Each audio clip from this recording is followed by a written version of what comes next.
Hello everyone, you're very welcome to this short presentation on an introduction to ACCA P5 Advanced Performance Management. My name is Michael Barry and I have been lecturing ACCA P5 for almost 25 years, both in Europe and also in Asia. I just want to point out to you what type of student we actually see in our ACCA P5 classrooms. But a lot of students you are seeing today are students that would have completed ACCA F5 and also have completed ACCA P3. Now, having completed F5 does give you a little bit of an advantage. Having said that, we do encounter quite a number of students who have been exempted from F5. And those students do just as well as students who have actually taken F5 at fundamental level. However, knowledge of P3 is definitely required, and you'll see links all over the syllabus to P3 business analysis. Now, you don't have to have passed P3 business analysis, but certainly you need to be aware of the content of that paper. So if you're comfortable with performance management and business strategy, I think ACCA P5 is the right choice for you. You'll also encounter students that are working in industry or have an ambition to actually work in performance management, sitting in P5 classrooms with us at the accountancy school. So just in case you haven't decided what option papers to select, I think that will give you an idea as to whether or not P5 is going to suit you. The key areas of the syllabus are actually broken down into 5 sections. Now, I'll go through these 5 sections in a little bit more detail in a few moments, but I want to explain that this is an integrated exam paper. We don't get standalone questions on areas or topics on this paper. It's an integrated paper, so most questions will require knowledge from different sections of the P5 syllabus. What I'm going to do is I'm going to give you an idea of what's involved by taking a look at my course program sheet for the March 2018 sitting. And all 5 sections of the P5 syllabus are actually covered. And we do have to do that given the integrated nature of the paper. We kickstart the program with strategic management accounting, and we also revisit risk and uncertainty, which you will have covered in your previous studies. If not, don't worry, we start at the very, very beginning. You're into session 2 then, where you're looking at some of those models you encountered in your P3 studies, such as Porter's 5 forces model and pest analysis. Corporate failure is also example at P5 level, and we do need to familiarize ourselves with the various models for predicting corporate failure. You can see activity-based costing there. You would have encountered that at fundamental level, but we are looking at going beyond fundamental level, moving into the whole area of activity-based management, where you're looking at how activity-based costing can actually lead to improved business performance going forward. Information systems features big time on this exam paper, and there's always some sort of system requirement somewhere in a P5 paper. If it's not in the case study, you'll certainly find it in section B. You will realize on your P5 journey that non-financial performance indicators are just as important as financial performance indicators. And when you look at all the performance management models examined at this level, you will see that attention is paid to non-financial performance indicators as well as financial performance indicators. We as performance managers need to make sure that we have a balanced approach to assessing performance. We have three performance management models examined at P5 level. These are the Balanced Scorecard, Fitzgerald and Moon's building blocks, and the performance pyramid. And those three models come up in the exam quite frequently. I mean, there's always one model at least on most P5 papers. Divisional performance is an area that you would have encountered in your previous studies. Here you're looking at the whole area of responsibility accounting, profit centers, investment centers, revenue cost centers, and you're looking at the information needs of these various different types of responsibility units. Important measures there would be return on investment, residual income, and one of your examiner's favorites, of course, which is the economic value added.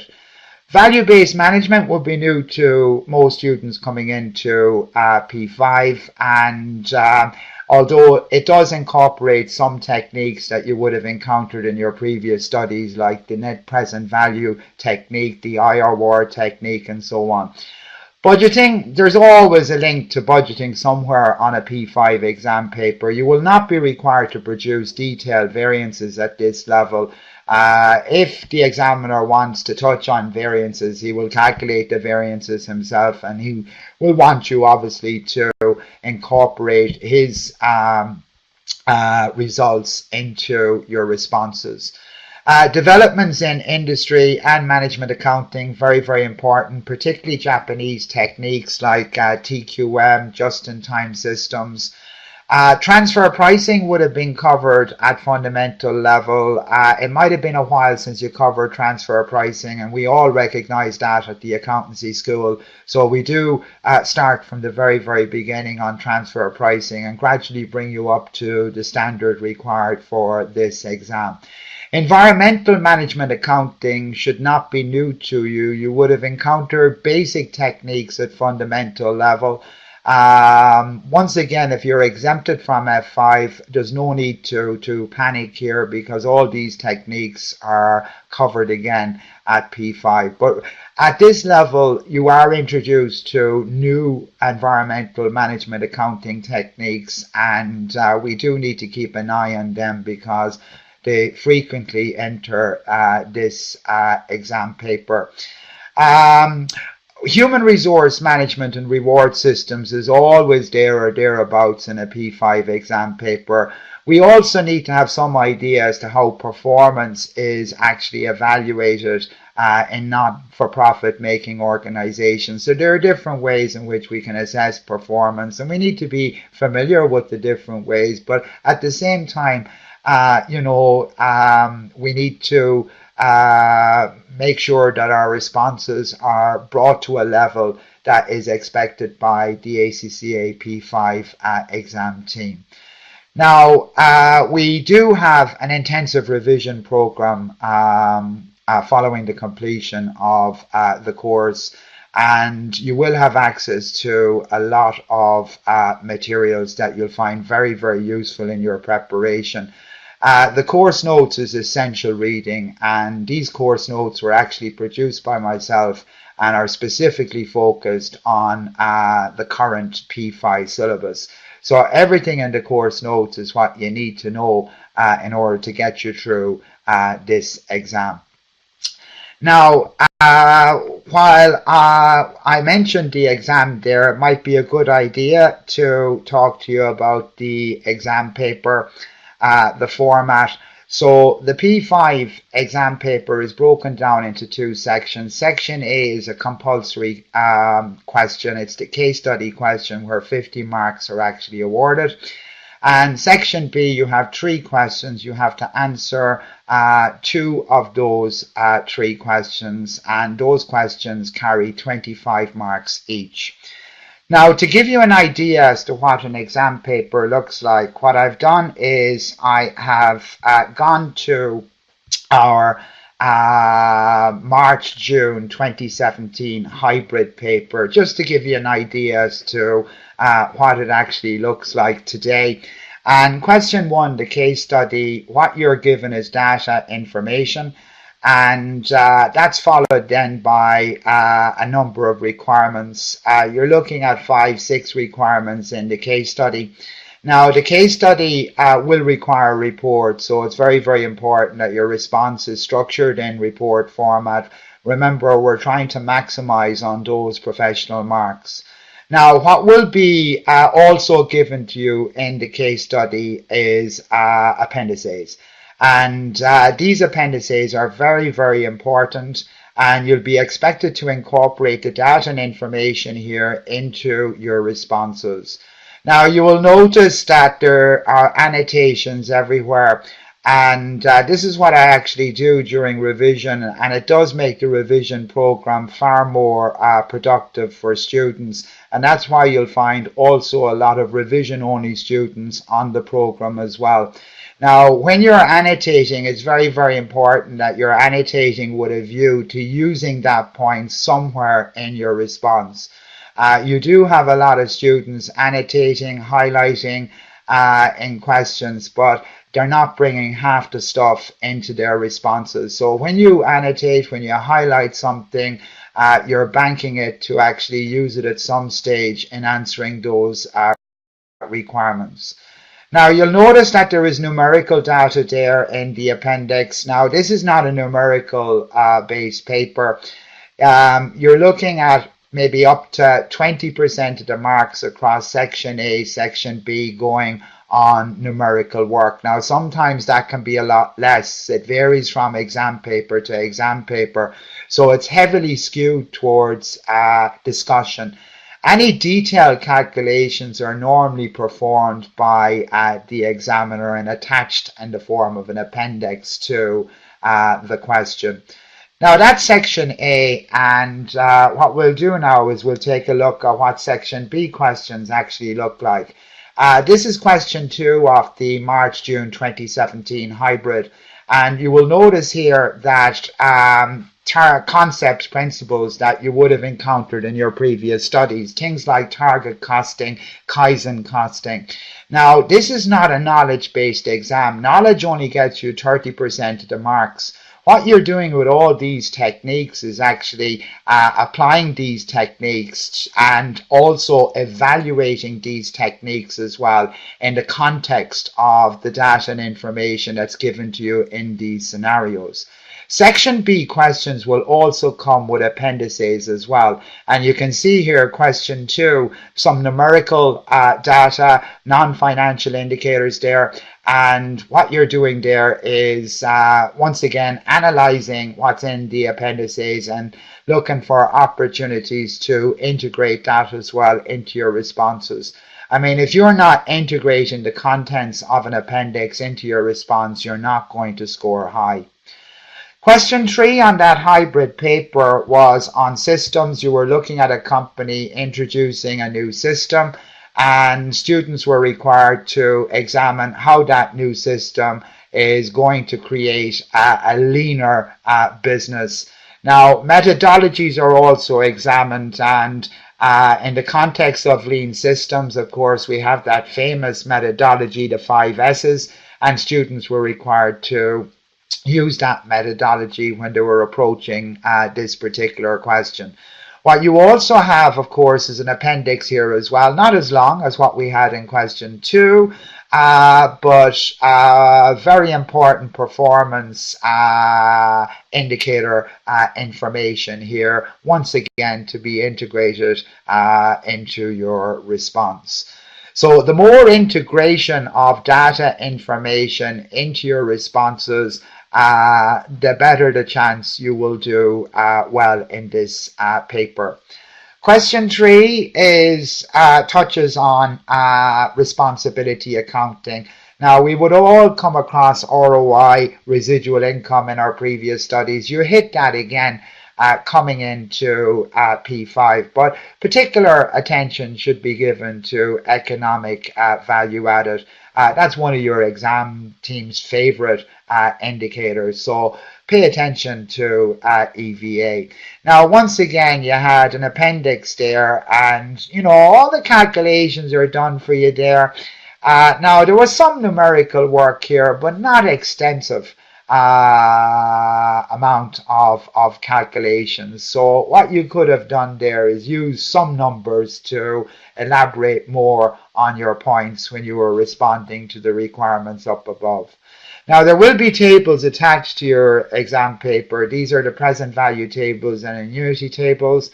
Most exams do not require the use of those tables, although sometimes the examiner may pop in an NPV little calculation and get you to use some of those factors from the tables. So it will be attached to your exam paper. Don't automatically assume that you will be using those factors in the exam. Now, the revision program. Now, I'm working on the revision program for March 2018 at this point in time. But this is the program I use for the December 2017 examinations. And I annotate all the questions that are done during revision. And this makes the revision session far more productive. And not only that, it ensures that we get through quite a number of questions. But on my revision program is a list of questions that were actually done during class or during the course. And there's also a list of questions that I would be expecting students to actually do before they go into the exam. Now, in relation to articles to read, now my course notes summarizes all the articles that have appeared in recent years on P5. However, we do need to keep an eye on articles because very often the exam team do produce articles that are relevant to P5. So I will be keeping an eye on those articles as the course progresses.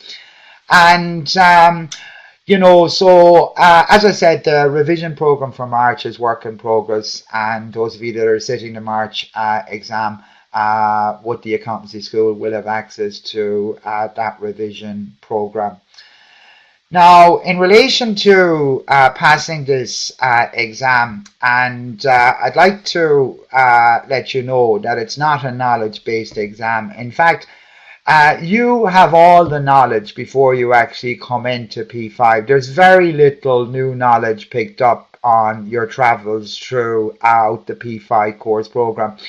And in fact, a lot of the terminology and jargon that you're using in a P5 classroom is terminology and jargon you would have encountered in your previous studies.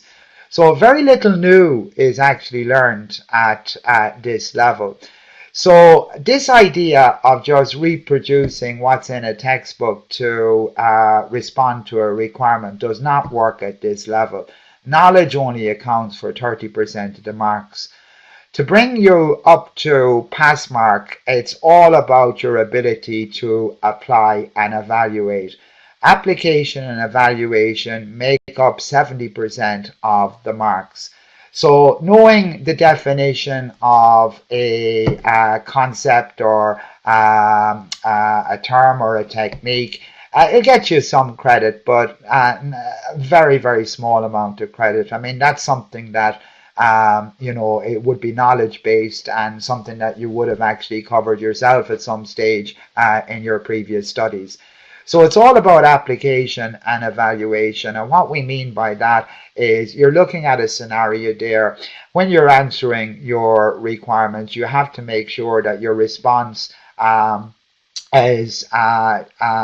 reflects the context of the scenario, that your response is taking advantage of the data and information that's in that scenario, as well as the data and information that's in the appendix. So you have to be able to integrate into the scenario. And if you're not integrating the scenario into your responses, you're not going to make it in this paper. So all this data and information that's given to you by the P5 exam team has a place somewhere in one of those requirements. Now, if you have any questions on ACCA P5, please feel free to get in touch with me. And if you go back to my introductory slide, you will see my email address there, michael.barry@accountancyschool.ie. So feel free to email any questions or queries you have about this paper P5. And I look forward to seeing you in P5 classrooms or online at the accountancyschool.ie. Thank you very much.